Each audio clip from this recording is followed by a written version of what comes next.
All right, welcome to the first BNI Blast on Blab.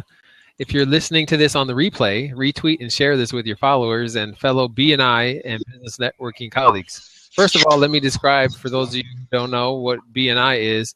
BNI is an acronym for Business Networking International. BNI is the largest business networking organization in the world with over 180,000 members.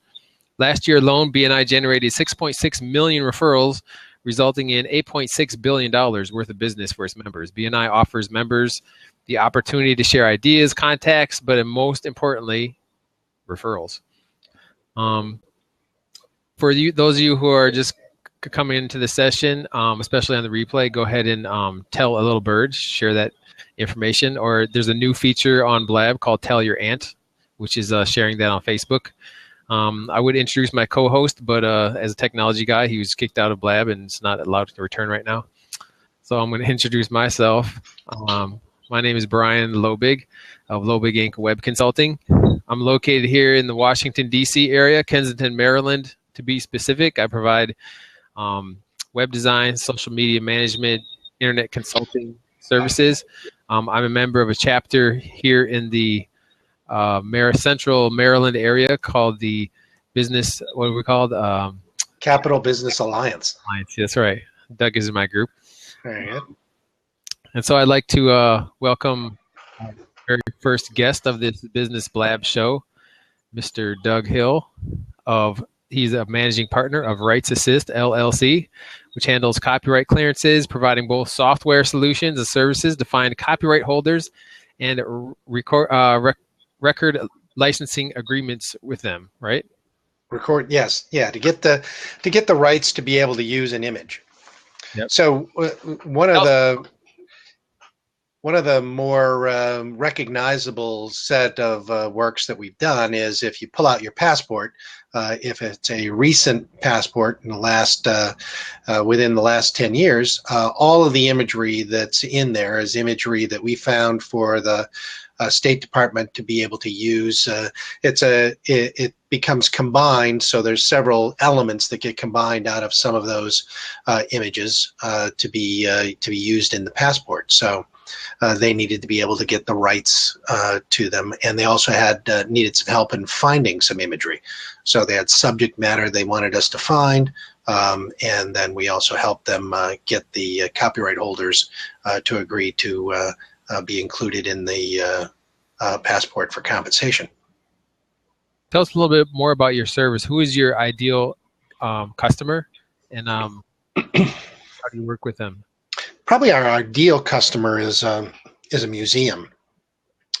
Museums, as they create exhibits, use a lot of imagery. So there will be plenty of opportunity for them to both need services to find images on a particular subject matter, or supplement the images that they have on a particular subject matter, and then we'll then help them negotiate the rights. The International Spy Museum, for example, was a client for us when they were starting up, and we helped them combine with the imagery that they already had, some additional historical images, and then to get the licensing to be able to do that.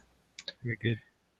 And we also help them track the license. So we have a product called Rights Pro that allows them to connect the imagery to the license agreement, so they know exactly what license agreement they got, and you don't have to worry about going to some notebook on the shelf that gets dusty and people have a tendency to send to storage. Well, who else can use that Rights Pro software besides museums? You can almost anyone could use it who wants to be able to accumulate the images that they want to use on a particular project, and then to record the licensing agreements that they obtain to be able to use that, and then that becomes an online, accessible, permanent record, if you will, for them to be able to track that. So if you did a book and you wanted to, be able to record all the licensing agreements, I know it's kind of odd to be in technology and talking about a book, but if you did a book and you wanted to record all those things in a spot where you didn't have to worry about where they were, you could record it in there, including even uploading any signed license agreements that you might have. You can actually load a digital version of the book itself. Well, what happens is people don't load the entire book, but what they'll do is the elements that were licensed are things that they would put in there. So if they did everything from using a quote that's been copyrighted by someone to an image or an illustration, they could then take an image, have that image loaded into the system, and then be able to visually be able to see the item, so that they would know that they're talking about the right one. What is the pricing for that Rights Pro service? It depends on the size of the organization. And what additional services they might need. Everything from, do they want to store high resolution content into the digital asset management system that's associated with that? Do they need training? Do they need other elements like that? So, it kind of depends on how many users they want to be able to attach to that. So it's software as a service. So it really is dependent upon the individual organization and their circumstances. How about just for I'm thinking of like maybe a solo photographer who wants to license or copyright his images as a practitioner. Right. In fact, the individual copyright holder can put their images in somewhere that's accessible online. So, for example, they could put it under Flickr or Picasa, and then they could actually create a licensing model within Rights Pro and sell their images through Rights Pro, so people could actually go there and license them. And that just for photographers, for sellers, it just works on a flat percentage basis. So it's 10% of the cost, covers both the processing, credit card processing, and also the fee for us hosting, which is vastly superior to what they get when they go to some of the big box stock houses. Most photographers only end up with about 40 to 50% of the revenue. Really? Yeah, it's really pretty amazing. I mean, they provide a huge service in that lots of organizations and people would go to the big box guys to be sources for people to look for, and they have millions of images. So there's some advantages to them, but they do take a pretty hefty bite out of the revenue stream for photographers. So 90% of the revenue is retained by the photographer if they're selling through Rights Pro. Right. Exactly. And more photo researchers are looking for quote unquote fresh sources. So they don't want to go to the stock agencies. They want to go and see things that are more representative of real life.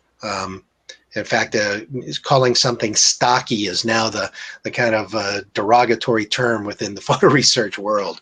Is that just looks so stocky. You've seen those pictures. It's the five people in the boardroom. There's not a single piece of paper on the counter, and they're always shaking hands and looking like they haven't broken sweat all day in the work that they're doing. Exactly. I saw was it Saturday Night Live, or someone did a kind of a spoof of that. Actually, Website Magazine used a spoof of those stock photography on one of their magazine covers. Are you familiar with that? No, I'd love to see that. I love that kind of stuff. It's always great when people will, take a subject matter and do something like that that's very humorous. Let me I have my magazine right over here. Let me see if I can just grab it quick. Sure. Don't choke yourself. Oops. Okay, I still got my headset on. I'm looking through my magazines. 2, 3, 4, 5, 6, 7, 8. There it is. Haha. This is going to be fantastic. Pretty quick. So check this out. Oh, I like that. Yeah. That's who's that actor? Actors.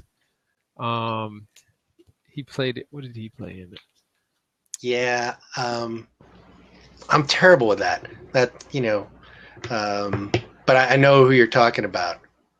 Yeah, so it's that digital. So they're kind of made fun of the whole stock, and then they even use them throughout. They use those guys throughout the. I love it. I love it. Yeah, I mean, I'm always concerned about why people make those decisions to use stock imagery. It's really just convenience, but it seldom is representative of the organization. And what we find sometimes, there's several sites where you can go and do image recognition searches for an image, so you can see where else it's used. And the number of times we've done it for clients, and they find out that competitors are using the same image, is amazing. It's 10 or 20% of the time, they'll have an image, particularly if it's an image where there's, it's a business situation and it's trying to look like there's diversity, so that they get very popular, and next thing you know, 5 banks use it. Have the same African American teller. Exactly. Yeah. Well, it's usually not the teller. It's usually more like the branch manager or something like that. And they're talking with a client. So, I just put tineye.com in the chat, and then also Rights Pro. So yeah. TinEye is as I told you, is really a phenomenal tool. It's the differences between TinEye and something like Google Image Search is Google Image Search isn't trying to find the exact image, and TinEye is. Right. Google Search is trying to come back and say, well, I didn't find exactly that image, but here's some that look like that. And if you want that, that's fine. It can give you options for, particularly if you're trying to search out a copyright holder of an image and it just isn't out anywhere on the web, which is usually a good thing, but it doesn't help you if you're trying to find the copyright holder. Do people who are, I know there's a lot of young bloggers. My niece, for example, is a new blogger. She's 16, and when I first was looking at her blog, I noticed that she was using Google Search to grab images and then put on her blog and put on Instagram. And so she's, knowing you, she stopped that practice pretty quick and started taking her own pictures. But do you feel like even those young bloggers are at any kind of, are they even somebody who's underage and stealing images off of Google Image? Do you feel like they are at risk of litigation? Well, I mean, it's always possible. There's always that horrible model that the record industry went through, which is they were going after every kid who downloaded every piece of software. I mean, if her blog becomes successful and she starts generating revenue out of advertising, then it's very likely someone will track her down. In fact, there's a group called the Copyright Defense League, which is an interesting name for an organization. Sounds like they should have a T-shirt, a symbol, and wear tights. But they are very aggressive out there now in the industry, looking for copyright violations. And there are large companies who have huge problems in having people who are using images that aren't successful. How the stock photography groups, once somebody purchases that piece of stock photography and uses it on their website, and then somebody else uses it on theirs, how would they be able to know that it's being used inappropriately, like that wasn't purchased? Sure. Yeah, there always no one's got a totally automated system yet. So what happens is, as you probably already know, kind of in the process of doing SEO, there's spidering that's going on all the time. For keywords, they're looking for those, but they're also now looking for images. So they go out there and look for where these images are, and they all have a unique footprint. So if I'm a photographer and I use one of these services, I say, here's my 50 most popular images that I know are out there somewhere. Then the the Copyright Defense League can take those, get the fingerprint of those images, go out and search for them, and then they have to make decisions about any results they see about whether they want to pursue either the simplistic way of saying take it down and here's an invoice for the work you've already for what you've already used, or to pursue them more aggressively. And clearly they're all doing the same thing, which is they're going to go after the guys with the deep pockets. And would it be up to the company with those deep pockets who are using those images? Would it be up to them to prove that they had purchased that legally through like a stock photography place? Absolutely, yeah. So that's where the documentation is an important part of that. Here's where I got it. And one of the huge problems in the industry is that the metadata doesn't get kept inside the image, particularly when it's being uploaded. It gets stripped out in a lot of the programs that post those images for the websites. So if you take an image that you've uploaded, then you saw there was metadata in it, and then turn around and put it on a website and came back and downloaded it, you'd find all that metadata was gone. And you've changed the name typically anyway. You're not still using the name of the stock agency because it doesn't mean anything to you to say number 176435215. Instead you say, here's a picture of a tree frog. And that's what I want to put out there. A stronger SEO value to rename the image itself. Absolutely. So the whole mechanisms kind of work against people in the process. But I don't know if you saw the article recently. The Huffington Post just got hammered by an illustrator who they linked to his website for his image. To be able to, his cartoon to be used on their site, which for a for-profit organization is pretty sleazy, right?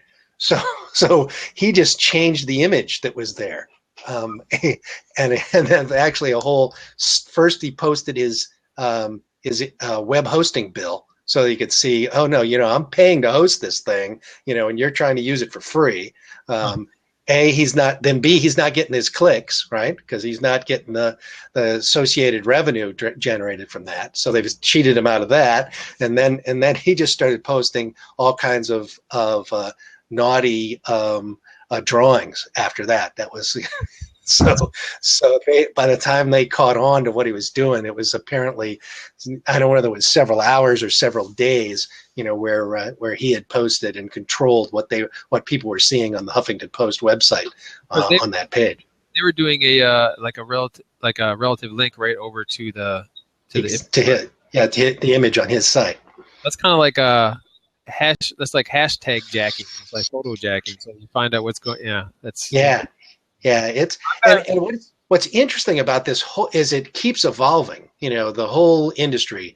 20 years ago, or actually 10 years ago, most people would say, linking to those images, and even in a business sense, was okay. But now it's just gotten a lot tighter because people know now how much revenue is being generated out of the process. Yeah. I've got a few questions for you related to BNI. Sure.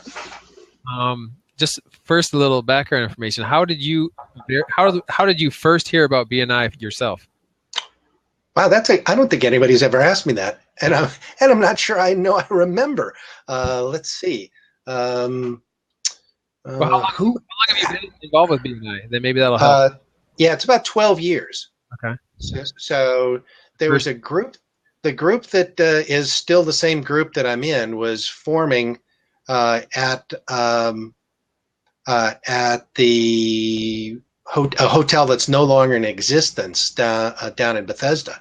But I really do not remember how I first heard about it.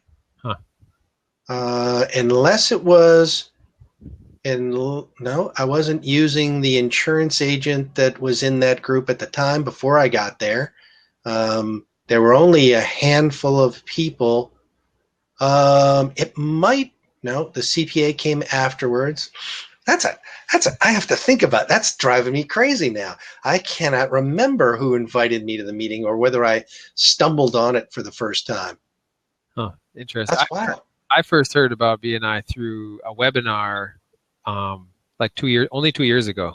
I was listening to webinars about networking, and somebody mentioned BNI. And during the webinar, I was like typing in. I'm like, oh, they're all over the place, and there's one right near me.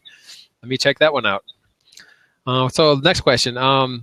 What you already answered how long have you been a BNI member? Yeah. What makes BNI worthwhile to you personally? Oh, well, there are a multitude of reasons people get involved in BNI. When I first got in BNI, I was really focused on the photography part of our business. And slowly that's become a smaller part of our business revenue stream. For a variety of reasons, most of it being that the client work with the rights research and the copy and the image research has really just kind of taken off.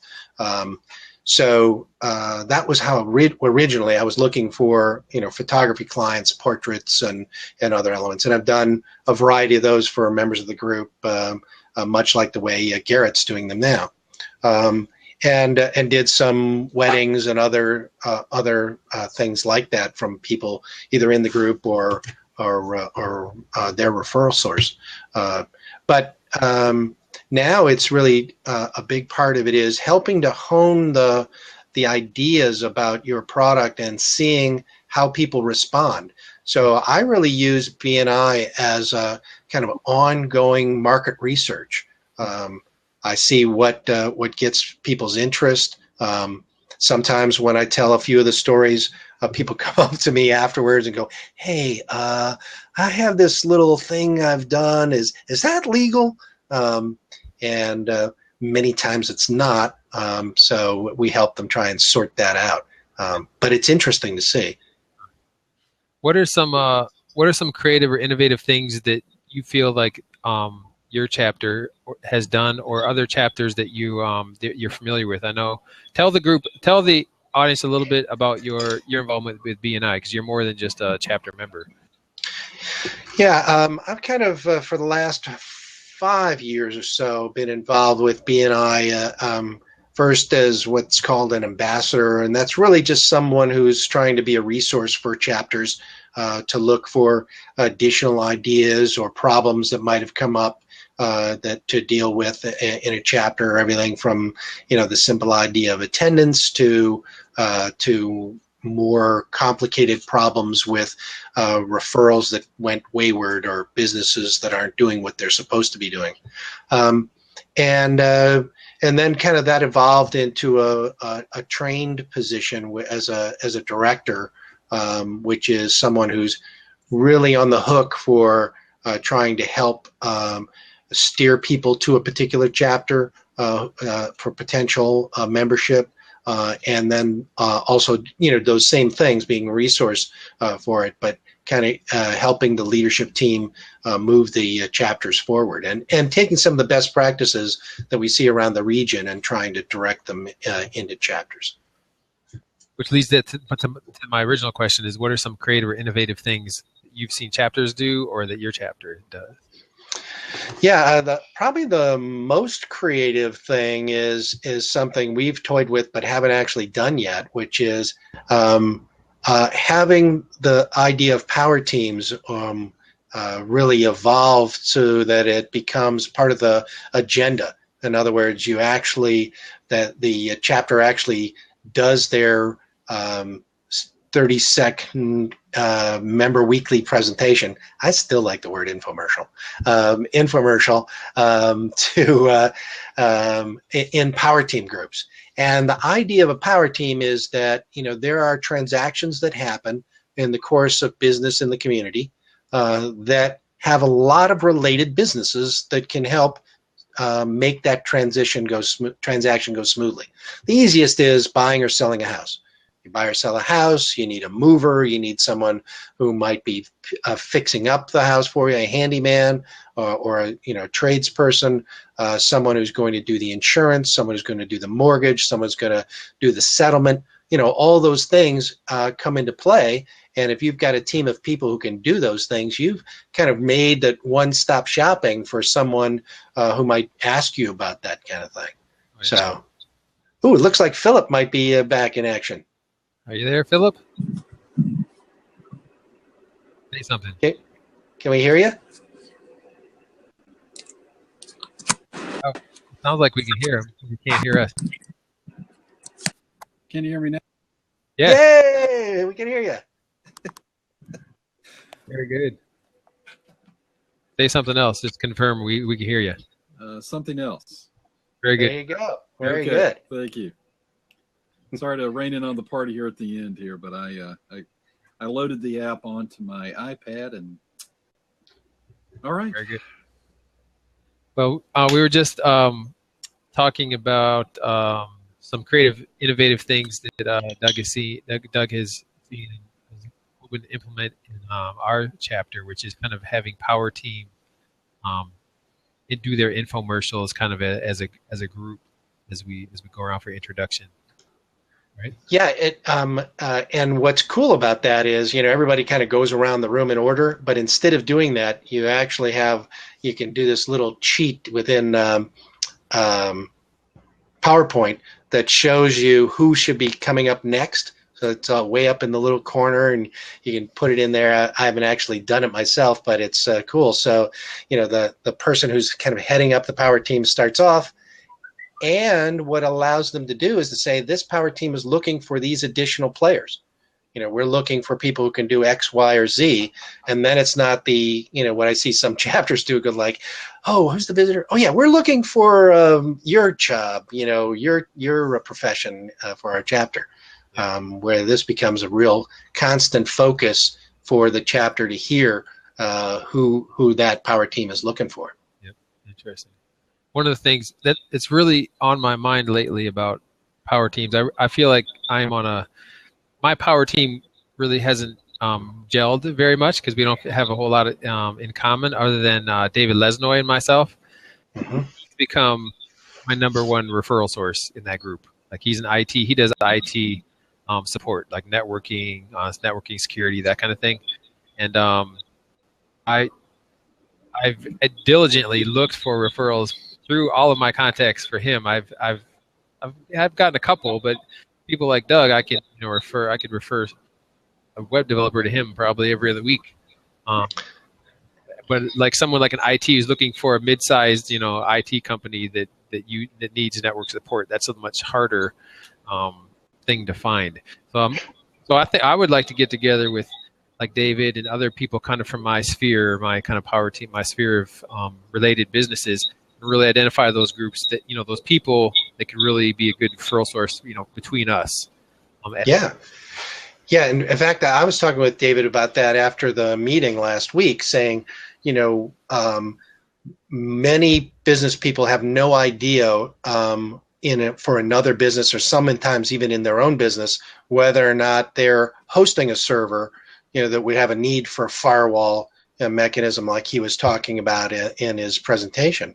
And, giving two questions that people can ask, makes it easy for them to open up that opportunity. Saying like, do you host your own server? Because a lot of people, we still have one app that we still, there's always that, one app that you can never quite get rid of. But this year, our goal is to get the last of our personally hosted or company hosted applications up to the cloud, so to speak, and have it there. But yeah, there's still a lot of businesses who host their own stuff, and that's a good qualifying question for them. Even if they don't bite on anything, it's at least identifying somebody that would be in his market sphere. Well, we're kind of coming to. Well, I'm going to have Phillip, since you're on now. Why don't you introduce yourself? Tell us a little bit about your business, where you're located, your key services, and then your BNI chapter as well. Okay, sure. I'm Phillip Day. I represent my company, Phillip Day Communications. I live in Charlottesville, Virginia. And the main thing that I do is really I help business to business and business to consumer with communications online, such as website development, copywriting, search engine optimization, social media management, and blog writing. But I also do voiceovers for commercials, television, radio, whichever, and Google ads, Facebook ads. And just recently I started with Quick Watch security so that your computer can be protected. And I brought on a media consultant so he can advise my clients on how to most effectively use radio and television. So, Excellent. Yeah, I mean, when it comes to communications, I really try to meet possible prospective clients everywhere I can, so that they don't have to worry about it. You know, Sure. They can communicate. They can their website will have the search engine optimization that it needs. So I'm really excited about that. And I've been in business now for a little over 3 years, full time. I was in public relations with nonprofits and volunteer coordinated for almost 17 years. Mm-hmm. So, and I've been a member of BNI for going on 2 years. It'll be 2 years, I think, in January. Gosh, it's been that long. I can't believe it. Me, because I joined in December, and then I told you this is the best thing since sliced bread. You need to join one in Charlottesville. That's right. Like a month later, you joined one.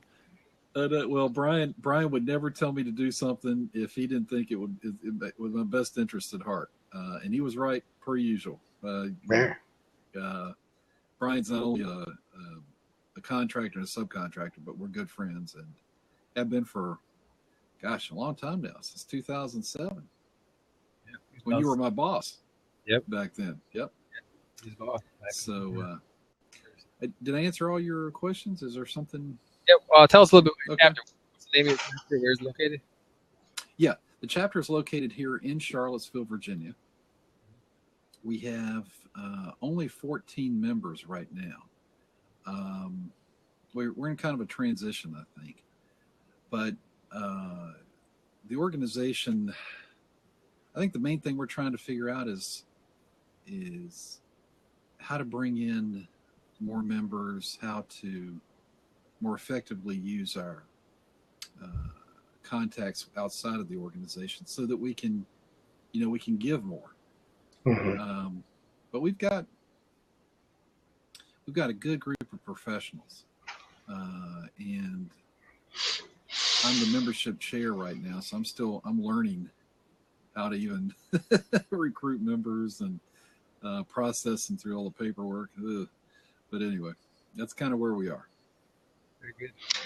Yeah, the process of trying to grow your chapter is a never-ending activity, because no matter what you do, there'll always be people who are going through life changes and they leave the group, for no other reason than a spouse moved to another location. Sorry about that. Oop, hold on one second. I need to check this. Okay, I'm gonna kick him out. I'm gonna kick him out while he's on the phone. He'll be back. Yeah, that's right. We're really coming to the end of our Blab Talk radio show. Again, this was a discussion about this is our first kind of meeting. We're calling this the BNI Blast on Blab. BNI standing for Business Networking International. The Business Networking International, also known as BNI, is the largest business networking organization in the world, with 180,000 members. This year alone, they've generated 6.6 million referrals. I'm going to bring Doug back in. Thanks. You're welcome. And so, we're just kind of hosting this Blab Talk kind of radio show every week, like every Thursday. So we'll be doing one next Thursday. We'll bring in, we'd like to have one or two other BNI members that we bring in from around. You're on. Your mic's cutting out. Yeah, your mic's cutting in and out on you, Brian. How is it now? Okay. That's better. There you go. Okay. Go ahead and say that one more time. What were we saying? Inviting additional guests. So Phillip and I will be kind of bringing in additional guests to talk about their particular chapters, their businesses, what they've kind of learned and got out of BNI, and it just as a way to continue this givers gain philosophy of networking and sharing ideas and best practices with our audience. So I would normally I'd play some outro music right now, but I'm still working on the mandolin. I don't want to have any content, so we'll be recording my own music. And so next week we'll do a little outro. I'm going to go ahead.